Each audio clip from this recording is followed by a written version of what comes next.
পুত্রের শুভাকাঙ্ক্ষী রূপে মা যশোদা ভাবলেন যে তার শিশুটিকে এতটা ভয় দেখানো ঠিক হবে না, অথচ তাকে একটু দণ্ড না দিলেই নয়। তাই তিনি নিজের হাতের ছড়িটা ফেলে একটা দড়ি দিয়ে তাকে বেঁধে রাখতে মনস্থ করলেন। তিনি জানতেন না পরমেশ্বর ভগবানকে বাধা কারুর পক্ষেই সম্ভব নয়। মা যশোদা ভাবছিলেন যে কৃষ্ণ হচ্ছে তার ছোট্ট শিশুপুত্র। তিনি জানতেন না যে তার সেই শিশুটি আদি অন্তহীন, তার অন্তর বাহির নেই, অর্থাৎ তিনি সর্বব্যাপক, তিনি অনন্ত এবং সর্বব্যাপ্ত, তিনি সমস্ত জগৎ স্বরূপ। তবুও মা যশোদা তাকে তার পুত্র বলেই মনে করেছিলেন।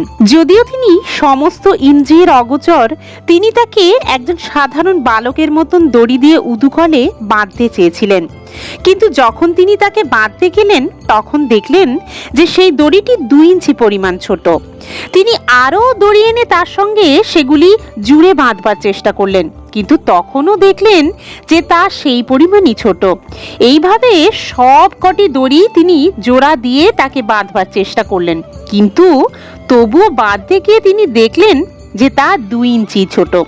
এইভাবে গৃহের সমস্ত দড়ি একত্রিত করেও যখন মা যশোদা তাকে বাঁধতে পারলেন না, তখন গোপীরাও হাসতে লাগলেন এবং যশোদাও হাসতে হাসতে বিস্ময়াপন্ন হলেন।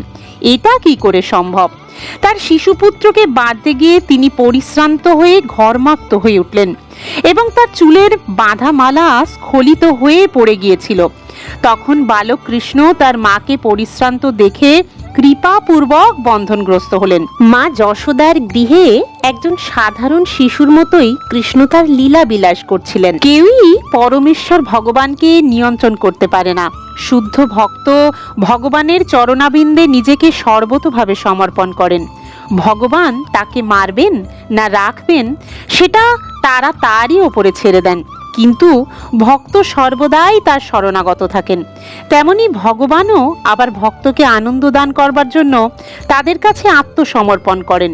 মা যশোদার কাছে কৃষ্ণের এই আত্মসমর্পণ তার এক অপূর্ব দৃষ্টান্ত।